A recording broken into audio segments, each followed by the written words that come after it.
Olá pessoal, tudo bem com vocês? Meu nome é João Jutsi, sou médico, residente em terapia intensiva do IMIP e esse projeto nasceu durante a graduação. Eu fui monitor de semiologia por alguns períodos e acabou que eu gostava bastante, era na época da pandemia, então eu fazia muita aula online, eu tinha muito conteúdo, muito slide pronto e resolvi gravar e jogar no YouTube. Vocês vão ver aí, tem alguns vídeos antigos, mas o projeto estava engavetado, estou retornando agora aos vídeos de novo, tá bom? Vamos lá, a aula de hoje é exame da tireoide. Os objetivos de hoje é reconhecer os principais sinais e sintomas, descrever as características do exame físico e conhecer as técnicas de palpação, tá? A fonte que eu usei foi o Portinho e o Porto, né? Exame clínico e semiologia médica. Então, tudo que eu botei aqui tem lá. E vamos embora. Os aspectos gerais aí, porque a gente precisa aprender a examinar a tireoide, né? Não só examinar a tireoide, mas a tireoide, as doenças da tireoide, elas são bem prevalentes, são bem comuns e têm um impacto direto no metabolismo e na qualidade de vida do paciente. Então, o exame clínico é essencial para a gente poder suspeitar e começar a investigação de principais alterações aí na glândula, tá? Então, não só o exame físico, mas o exame clínico, no geral, é bem importante nessa investigação diagnóstica. E aí, vamos lá. Os principais sinais e sintomas associados à doença da tireoide. Existem alguns conceitos que é muito importante a gente ter eles, diferenciar eles, tá? Que é tireotoxicose, hipertireoidismo e hipotireoidismo, tá? A tireotoxicose, ela é uma condição clínica que é causada pelo excesso de hormônios tireoidianos circulantes, independente da origem.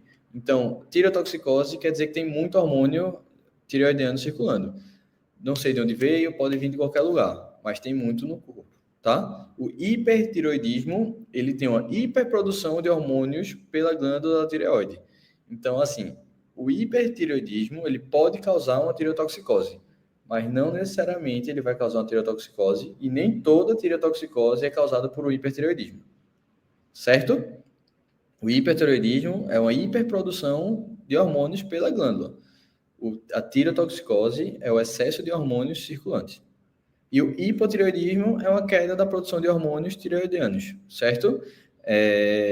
Aí, nos principais conceitos, né? A tireotoxicose barra o hipertireoidismo, eles vão causar basicamente os mesmos sintomas, né? Como perda de peso, intolerância ao calor, nervosismo, irritabilidade, tremores, diarreia, insônias, em tudo que for estimular, tá? E os principais sinais, a taquicardia, uma pele quente e úmida, tremores, hiperreflexia, no caso do doença de Graves, aí, exoftalmia, a presença de sopros ou frêmitos aí, enfim, tudo que cause o estimulante, certo? Ser estimulante. E o hipotireoidismo é o contrário, é uma queda na produção dos hormônios que vai aí os principais sintomas, um cansaço, intolerância ao frio, um ganho de peso, constipação, depressão, pele seca, queda de cabelo, tá? Aí uma bradicardia, edema periocular, reflexos lentificados, pele fina, ou pele fria, pele espessa, né, no caso, pele fria e espessa. Então, assim, principais sinais e sintomas aí, o principal diferenciais, se tem um estimulante ou não, sabe? E aí, diferenciar esses conceitos de tireotoxicose, hipertireoidismo e hipotireoidismo, tá? E aí, nódulos ou massas, tem que saber diferenciar, né? Se são as massas originadas na tireoide ou massas de cabeça e pescoço. No exame físico, nem sempre a gente consegue, mas pode ser que alguns achados ali, se a gente fazendo a palpação direitinho, a gente tem uma noção melhor, tá? E aí, principais sintomas é uma sensação de bolo no pescoço, uma rouquidão, disfasia, uma dor cervical, e aí os sinais é um aumento volumétrico visível ou palpável, endurecimento e aderência aos planos profundos, tá? Os principais conceitos aí, só para a gente ir se situando. E aí o bócio nada mais é do que um aumento da glândula e a alteração mais comum da tireoide, certo? E ele pode ser classificado de forma estrutural ou funcional. Na classificação estrutural, a gente ainda divide em duas, se é difuso ou nodular. Na classificação estrutural difusa, quer dizer que tem um aumento homogêneo de toda a glândula. Nodular é a presença de um ou mais nódulos. Aí ela entra em uninodular, um nódulo único ou multinodular, vários nódulos em diferentes regiões da tireoide. E em relação à classificação funcional, tem os tóxicos e os não tóxicos. Os tóxicos causam um hipertireoidismo e os não tóxicos não causam hipertireoidismo, tá? E aí, veja, em relação à investigação maior ali, entra em outro lado, que eu também não vou entrar aqui nessa aula, é mais o exame clínico, beleza? E só lembrar, a presença de bócio, ele não define obrigatoriamente que tem hiper ou hipo, tá? A gente só vai ter um achado ali no exame físico, mas não necessariamente ele causa uma doença da tireoide, certo? Principalmente esses nódulos de tireoide, tem muitos nódulos benignos aí, tanto é que a gente, enfim, essa parte da investigação eu vou passar dessa aula porque realmente não, acho que não cabe aqui. E aí vamos para o exame físico, tá? No exame físico da tireoide, a primeira coisa que a gente vai ver é a inspeção, certo? Na inspeção, a gente vai fazer o posicionamento do paciente. O paciente vai estar sentado com o pescoço levemente elevado, certo? E a gente vai fazer uma observação inicial e a gente vai ver se tem algum abalamento ou retração aqui na região anterior do pescoço.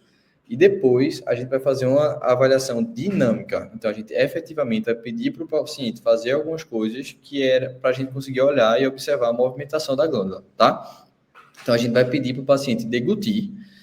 Nesse momento, você pode dar uma água para ele, um copo d'água, ou então realmente pedir para deglutir a saliva com a cabeça um pouco estendida, com o pescoço, né, um pouco estendido, e você vai olhar a movimentação da glândula, tá? Se ela, normalmente a tireoide, ela sobe na deglutição. Então vai subir e vai mexer. Eu não sei se vai dar para ver, mas com uma pessoa no exame físico, normalmente você consegue ver a tireoide subindo, tá? E o que é que a gente vai avaliar na inspeção é se tem abalamentos, retrações, assimetria, presença de circulação colateral visível. Então a gente tem essa primeira parte e não esquecer, principalmente nessas provas práticas, principalmente nessa avaliação dinâmica, você pedir para o paciente deglutir antes de fazer a palpação é bem importante e às vezes acaba, eu via muito o pessoal errando aí na hora da prova ali, naquele nervosismo, esquecer de passar dessa avaliação dinâmica, tá? Então sempre lembrar de pedir para o paciente deglutir antes de começar, antes de passar da inspeção. Beleza?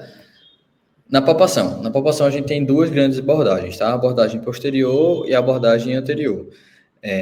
Tem mais. Se você for procurar em outros livros, em outras fontes, o exame da tireoide ele tem várias técnicas para ser examinado, tá? Mas no Porto, ele coloca essas duas abordagens. Então, são as duas abordagens que eu vou trazer aqui. Nesses principais artigos que tem sobre tireoide, ele coloca uns 3, 4, mas o grande grosso aí são essas duas abordagens, né? A abordagem posterior e anterior. Primeiro, a posterior, a gente vai estar atrás do paciente. O paciente vai estar sentado, o examinador de pé atrás do paciente e vai colocar as mãos rodeando o pescoço dele, tá? Com os polegares fixos na nuca e os dedos médios indicadores aqui lateralmente na frente do pescoço. Então, lembra, a gente já vai saber onde está a tireoide porque a gente vai ter feito a inspeção. Caso a gente não consiga, mesmo na frente do paciente, a gente pode colocar nosso polegar aqui na frente e pedir para ele deglutir. Na hora que você está com o polegar aqui na frente, pedir para o paciente deglutir, você vai sentir a tireoide subindo e descendo. Então, você vai localizar ela, tá? Localizou, aí você vai lá para trás do paciente e você coloca os dois polegares atrás e você, para palpar o lobo direito do paciente, você, não sei se vai dar para ver minha câmera, meu mousezinho aqui, mas nesse paciente da esquerda, a gente vai usar os dedos médio e indicador e a gente vai palpar o lobo direito. E no lado esquerdo, a gente vai usar o dedo médio e indicador também para palpar o lobo esquerdo.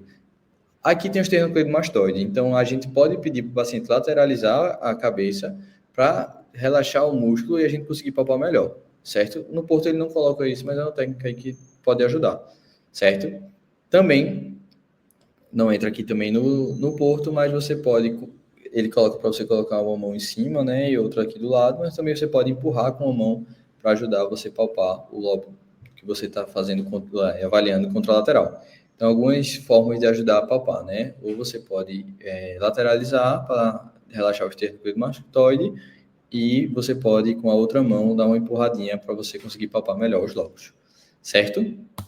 E na abordagem anterior, mesma coisa. Você vai estar na frente do paciente e aí os dedos médios indicadores de cada mão vão palpar a glândula, enquanto os polegares vão estar apoiados no tórax, certo? Aí você vai palpar com as duas mãos, aí depois você vai palpar o lobo direito com a mão esquerda, né, que você vai estar na frente do paciente, e o lóbulo esquerdo com a mão direita. Em relação a esse, vou fazer com a mão direita ou esquerda, na hora que você estiver fazendo e treinando, vai ficar muito intuitivo. Então, é só colocar lá e palpar, certo? É bem intuitivo, porque você vai estar na frente e você está vendo. Certo? Vamos embora. E aí, para decorar, o que é que a gente vai ver na palpação, né? O que é que eu estou tentando sentir? Eu usava um mnemônico que é: vou comer muita sobremesa, torta, fruta, sorvete. Vou comer muita sobremesa, torta, fruta e sorvete. Vou comer, vou ver de volume, a gente vê o volume, né, na palpação, ver se está normal ou aumentado. Comer, a consistência, se é uma consistência normal, se está firme, endurecida ou pétrea. Comer muita M na mobilidade, se a tireoide está subindo ou descendo, né? Se está normal ou se está imóvel, aderida aí aos pontos superficiais ou profundos. Sobremesa, superfície, se a superfície está lisa, se está nodular, se está irregular, como é que está essa superfície? Torta, temperatura, se está normal ou quente.